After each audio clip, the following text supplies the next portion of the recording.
নমস্কাৰ। মোৰ পৰিচয় মই এজন অভিনেতা আৰু এজন সংগীত শিল্পী, কিন্তু তাতকৈ ডাঙৰ পৰিচয় হৈছে মই এজন অসমীয়া আৰু এজন ভাৰতীয়। আপোনালোকে সকলোৱে গম পাইছে যে ভাৰতবৰ্ষত বৰ্তমান কি হৈ আছে এডুকেশ্যন লৈ পেলাই। আজি সোনম ৱাংচুকদেৱে 18 দিন হ'ল তেওঁ অন্নখনত বহি আছে। তেওঁলোকৰ দাবী হৈছে যে যি পেপাৰ লিক হ'ল তাৰ কাৰণে এডুকেশ্যন মিনিষ্টাৰে ৰেজিগনেশ্যন দিব লাগে, কিন্তু চৰকাৰৰ ফালৰ পৰা এতিয়ালৈকে একো ৰেছপণ্ড নাই। মই ভাবোঁ আমাৰ ইয়াত অসমত ইয়াৰ প্ৰভাৱ ইমান পৰা নাই যেন লাগিছে, কাৰণ ছ'চিয়েল মিডিয়াত বিশেষকৈ ভাৰতৰ বাহিৰত অসমৰ বাহিৰত যিখিনি জেগা তাত মানুহে বেছিকৈ অংশগ্ৰহণ কৰিছে, আমাৰ অসমৰ পৰা বহুত সীমিত। সেইকাৰণে মই ভাবিলোঁ যে এই আন্দোলনটো যি তেওঁলোকে আন্দোলন আৰম্ভ কৰিছে, এই আন্দোলনৰ মূল মন্ত্ৰ হৈছে অহিংসাই পৰম ধৰ্ম। তেখেতে মহাত্মা গান্ধীৰ যিটো পথ সেইটোৱেই অৱলম্বন কৰি অন্নখনত বহি আছে। তেওঁৰ এটাই উদ্দেশ্য যে ভাৰতবৰ্ষৰ যিসকল উঠি অহা প্ৰজন্ম, ষ্টুডেণ্ট, ছাত্ৰ, তেওঁলোকৰ ভৱিষ্যতৰ বাবে। ইমান জনা শুনা এজন ব্যক্তিয়ে যিধৰণে অন্নখনত বহি আছে, নিশ্চয় এটা ডাঙৰ উদ্দেশ্য আছে, আৰু যিটো উদ্দেশ্যত চৰকাৰে একেবাৰে সঁহাৰি জনোৱা নাই এতিয়ালৈকে। আৰু এই ভিডিঅ'টো বনোৱাৰ উদ্দেশ্য এইটোৱেই যে মই আমাৰ অসমৰ যিসকল লোক আছে সকলোৱে এই বিষয়টো লৈ কিবা অলপ হ'লেও এটা কমেণ্ট দিব লাগে, কাৰণ আজিকালি ছ'চিয়েল মিডিয়া এটা মাধ্যম যি আমি নিজৰ মত দাঙি ধৰিব পাৰোঁ। সোনম ৱাংচুকদেৱে নিজেই ভিডিঅ'ত জনাইছে যে 20 তাৰিখে সকলো ব্যক্তি যি এই আন্দোলন সমৰ্থন কৰে তেওঁলোক আহি পেলাই ভাগ দিয়ক, কিন্তু আমি দূৰত আছোঁ, পটককৈ সকলো যাব নোৱাৰিব।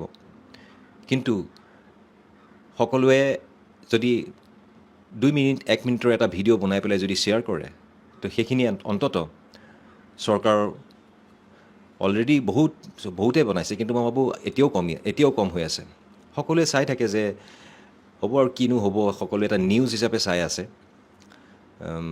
চবে নিজে নিজে ভাবিছে যে চৰকাৰে লাষ্টত গৈ এইবিলাক চব কক্ৰ'চ জনতা পাৰ্টি শেষ হ'ব, লাষ্টত তেখেতেও গৈ গুচি যাব নিজৰ জেগাত, তেনেকেই ভাবি আছে সকলোৱে। কিনো হ'ব মানে এটা নিউজ হিচাপে আমি লৈ আছোঁ সকলোৱে, এতিয়াও ময়ো তেনেকেই চাই আছিলোঁ। কিন্তু বৰ্তমান পৰিস্থিতি এনেকুৱা হৈ পৰিছে যাতে আমি এই ক্ষেত্ৰত আমি মাত যদি এতিয়াই নামাতোঁ, কিন্তু বহুত পিছলৈ দেৰি হৈ যাব। কাৰণ অন্য কথা নহয়, ইয়াত আমাৰ উঠি অহা প্ৰজন্মৰ ভৱিষ্যতৰ কথা আছে, আপোনাৰ মোৰ সকলোৰে ল'ৰা ছোৱালীৰ জীৱনৰ কথা আছে। সেই কথা ভাবিয়ে আপোনালোকে প্ৰত্যেকে, মই অনুৰোধ কৰিছোঁ প্ৰত্যেকজন অসমীয়া ব্যক্তিয়ে যিসকল অসমত আছে, তেওঁলোকে হয়তো কেতিয়াও যাব নোৱাৰিব দিল্লী জনতা ভৱন या পাৰ্লিয়ামেণ্টত, সংসদত।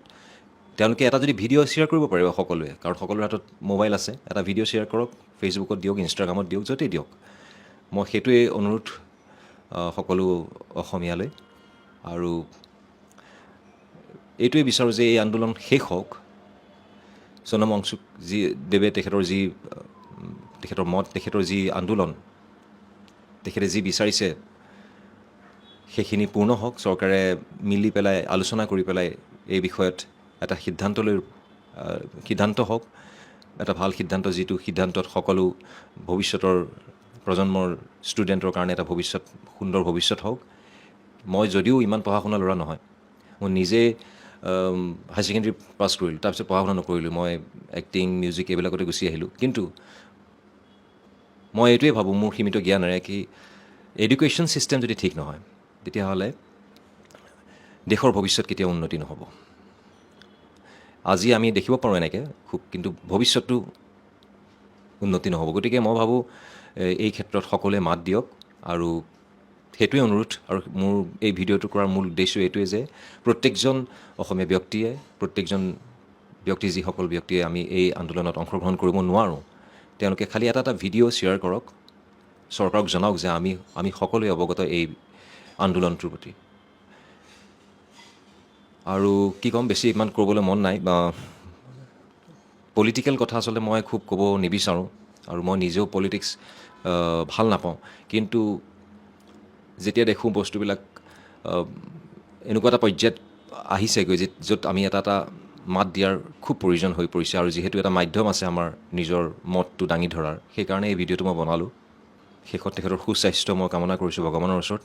এই আন্দোলন সোনকালে শেষ হওক, চৰকাৰ আহক, কথা পাতক আৰু এই প্ৰব্লেম যি হৈ আছে সেইখিনি সমাধান হওক, সেয়ে কামনা কৰিছোঁ ভগৱানৰ ওচৰত। ধন্যবাদ। জয় হিন্দ, জয় অসম। যিকোনো খবৰৰ বাবে যোগাযোগ কৰক আমাৰ এই নম্বৰত 9181 307 221।